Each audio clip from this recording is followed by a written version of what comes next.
Reims un partout, ça semble un peu accréditer la thèse défendue dimanche dernier par Bertrand d'un PSG qui est, on va dire, loin d'être souverain, non?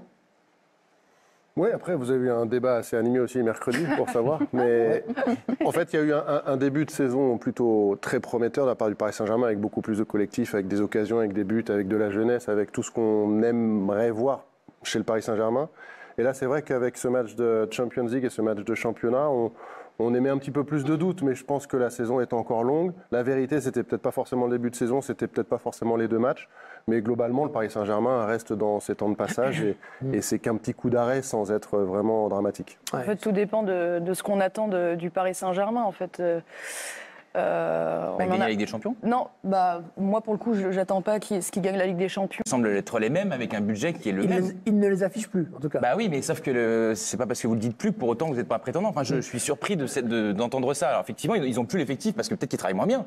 Mais depuis quand le PSG a décidé qu'il faisait profil bas? Non, mais disons que quand ils avaient des Neymar, des Messi c'était un et problème, bientôt Mbappé. C'était un problème, soi-disant. Oui, mais tu peux afficher que tu veux gagner la Ligue des Champions quand tu as des méga stars. Après, je trouve que là, il y a une transition. Ils perdent un joueur qui marquait 40 buts par saison. Je m'attends pas à ce que ce soit catastrophique, mais je sais que ça va pas être ça. La semaine passée, on nous disait c'est génial, il n'y a plus Mbappé, tout le monde court, c'est magnifique, Barcola le nouveau génie, puis là il a fait 2 mauvais matchs. Parce que tu écoutes les mauvaises personnes. Moi, je me suis pas enflammée sur les 5 premiers matchs du PSG. Je me suis juste dit que c'était mieux, que c'était collectif, qu'il y avait des retours et que je pense que le PSG prend la bonne direction quand même parce qu'il faut créer une équipe et un collectif. Mais juste pour conclure, c'est que je pense que moi, je les vois pas arriver dans le top 8 cette saison, mais c'est évident que ça va pas être. C'est quand même un vrai problème. Si le PSG n'est pas dans les 8 meilleures équipes européennes, ce sera le signe qu'il y a un énorme déclassement. Alors, Luis Enrique, la nouvelle fable, c'est que c'est toujours mieux l'année 2. Mais en fait, j'ai vérifié, mais en fait, ça tient pas. Puisque la Roma, c'est un truc. Luis Enrique, l'année 2, c'est mieux. C'était ce qu'on nous disait encore la semaine passée. Ça rime. Alex Roma, il a fait un an. À Barcelone, la première année, il a tout gagné. Et après, c'était forcément plus difficile. Où est-ce qu'il a été? Partout où il a été, ça n'a pas toujours été mieux la deuxième année. Parfois, il est même parti au bout de la première. Donc voilà, moi, l'effectif, c'est pareil. J'attends de voir. Quand vous vous retrouvez à faire jouer des milieux de terrain arrière droit, je pense que dans la construction de l'effectif, il y a eu un problème. C'est ce que disait Margot dimanche dernier. Hier, sur le match à Reims, je trouve que ça a surtout montré l'ultra polyvalence que lui veut prôner et qui a ses limites. Parce que quand on voit Zahir Emery dans ce rôle hybride, c'est pas forcément là où il donne la pleine mesure de son talent. Beraldo à gauche, et puis Désiré Doué au poste de faux numéro 9. Ça montre la limite aussi de la construction de Hakimi a joué numéro 9 pendant une dizaine de minutes pendant le match aussi. Mais plus globalement, ça montre quand même qu'il y a des vraies limites au Paris Saint-Germain, et notamment justement à ce poste d'avant-centre. Là où il y a un Haaland à Manchester City, un vrai finisseur, même pour parler de stars moins connues, peut-être d'un Gyökeres au Sporting. Là, il y a des finisseurs, et c'est peut-être ce qui manque. C'est insuffisant. C'est pas bling-bling. Oui. C'est ça l'important. C'est ça le projet maintenant. On a tenté le bling-bling, ça n'a pas marché. Maintenant, c'est pas bling-bling. Ensuite, on va voir. Après, c'est pas bling-bling, mais Gonzalo Ramos est blessé, c'était peut-être pas prévu. Je dis pas qu'il aurait tout changé, mais malgré tout, les finisseurs quand même. Pour conclure, il avait ce rôle-là. C'est trop faible pour être dans le top 8. Franchement, il y a 8 équipes européennes qui sont meilleures que le Paris Saint-Germain en effectif. On aimerait tous que le Paris Saint-Germain soit dans le top 8 parce que forcément on est français. Je pense qu'ils peuvent y être sincèrement et comme le dit Bertrand par rapport aux moyens dépensés depuis pas mal de temps, on doit avoir le Paris Saint-Germain dans le top 8.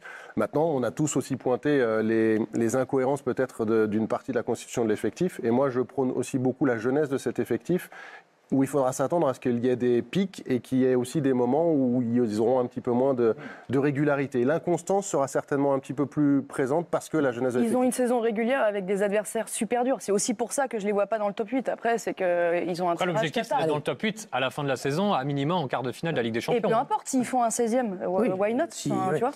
On n'a pas encore prononcé son nom. C'est un miracle, parce qu'on parle du PSG depuis 5-6 minutes. Il joue désormais au Real Madrid. On en a parlé. Ah bah oui, c'est vrai. Non, mais il est sur notre chaîne, Hervé. Oui, je m'entends de l'oreille gauche et vous êtes sur ma droite. Il a livré son meilleur match sous le maillot madrilène hier, on peut dire. Il a été en tout cas doublement décisif lors de la victoire 4-1 des Merengues. On met 4 buts en championnat et donc 3 sur pénalty. Oui, 4 buts, 3 pénalty.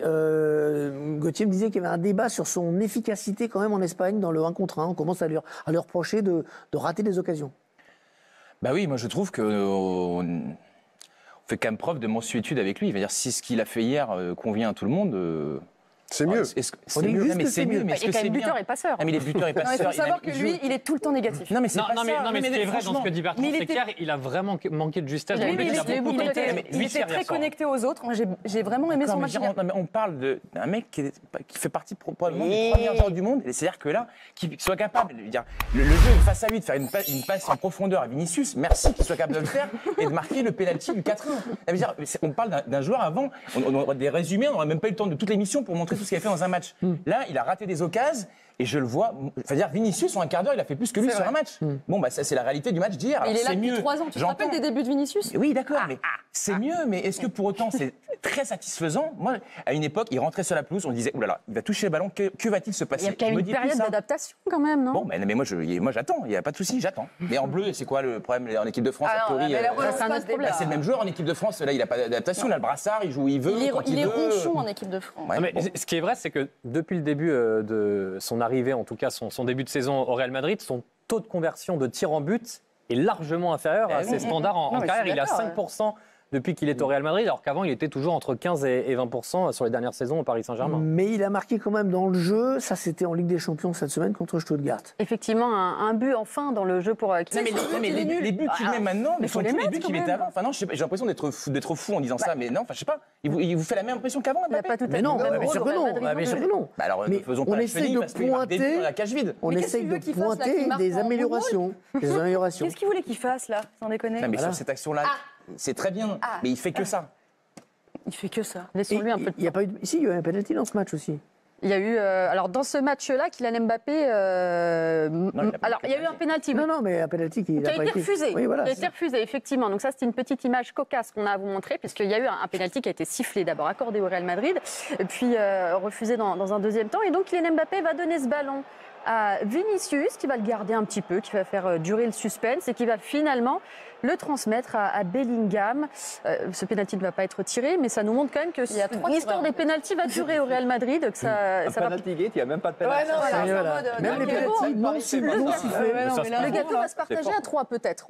On verra ça. Je te donne mon péno. Allez,